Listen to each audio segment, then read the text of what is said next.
আবারও শুরু হলো যুক্তরাষ্ট্র ইরান পাল্টাপাল্টি হামলা। একদিন আগে যুদ্ধবন্ধের ঘোষণা দিয়ে মধ্যরাতেই ইরানে হামলা চালায় যুক্তরাষ্ট্র। আর সেই হামলার জবাব দিতে ইরান পঞ্চম মার্কিন নৌবহর এবং জর্ডানে অবস্থিত মার্কিন বিমান ঘাঁটিতে ভয়াবহ হামলা চালিয়েছে তেহরান।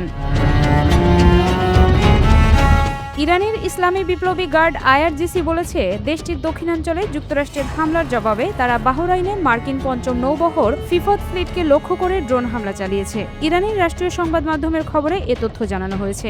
এছাড়া জর্ডানে মার্কিন বাহিনীর অবস্থানস্থল হিসেবে পরিচিত একটি বিমান ঘাঁটিতেও হামলা চালানোর দাবি করেছে আইআরজিসি। এক বিবৃতিতে আইআরজিসি বলেছে, দুই পক্ষের মধ্যে সংঘাত এখনো চলছে।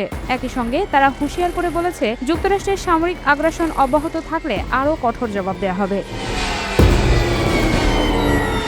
আইআরজিসি আরও বলেছে, যুক্তরাষ্ট্র ইরানের দক্ষিণাঞ্চলে জাস্ক, সিরিক ও কেশম দ্বীপে কয়েকটি স্থানে হামলা চালিয়েছে। তারই জবাব দিতে বাহরাইন এবং জর্ডানের একটি বিমান ঘাঁটিতে দূরপাল্লার ক্ষেপণাস্ত্র হামলা চালানো হয় বলে দাবি করেছে আইআরজিসি।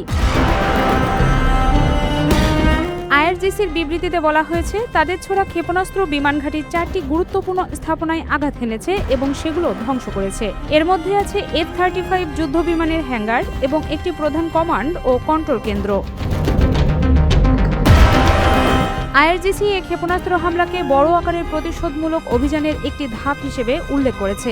তাদের দাবি, এ অভিযানের অংশ হিসেবে মধ্যপ্রাচ্য জুড়ে বিভিন্ন মার্কিন বিমান ও নৌঘাঁটির 21টি নিশানায় আঘাত হানা হয়েছে। পাশাপাশি ইরানের আকাশসীমায় একটি মার্কিন MQ-9 ড্রোন ভূপাতিত করা হয়েছে।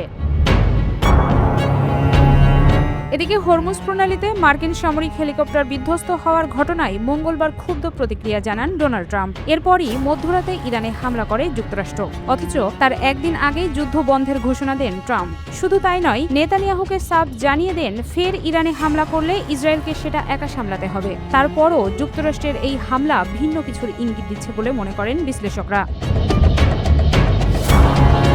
ট্রাম্প অবশ্য সরাসরি বলেছেন, এবারের হামলা হরমুজে যুক্তরাষ্ট্রের অ্যাপাচি হেলিকপ্টার ভূপাতিত করার পাল্টা জবাব। রাতে তিনি নিজের মালিকানাধীন সামাজিক যোগাযোগ মাধ্যম ট্রুথ সোশ্যালে দেয়া এক পোস্টে বলেন, আমাদের সামরিক বাহিনী আমাকে জানিয়েছে, হরমুজ প্রণালীতে টহল দেওয়ার সময় ইরানিরা আমাদের একটি অত্যন্ত অত্যাধুনিক অ্যাপাচি হেলিকপ্টার ভূপাতিত করেছে। যাই হোক না কেন, এই হামলার জবাবে যুক্তরাষ্ট্রের পক্ষ থেকে প্রয়োজনীয় পদক্ষেপ নেওয়া এখন অপরিহার্য।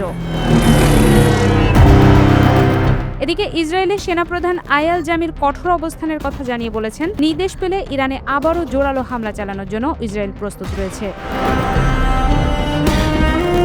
হেলিকপ্টার বিধ্বস্ত হওয়ার ঘটনায় ক্ষুব্ধ প্রতিক্রিয়া জানানোর আগে মঙ্গলবারই ট্রাম্প বলেছিলেন, আমরা চমৎকার একটি চুক্তির চূড়ান্ত পর্যায়ে রয়েছি। এ চুক্তি কোনোভাবেই ইরানকে পারমাণবিক অস্ত্র তৈরি করতে দেবে না। চুক্তি সই হওয়ার 2-3 দিনের মধ্যে হরমুজ প্রণালী খুলে দেওয়া হবে জানিয়ে তিনি বলেন, আগামী 2 সপ্তাহের মধ্যে ইরানের বিরুদ্ধে চূড়ান্ত বিজয় ঘোষণা দেওয়া হতে পারে।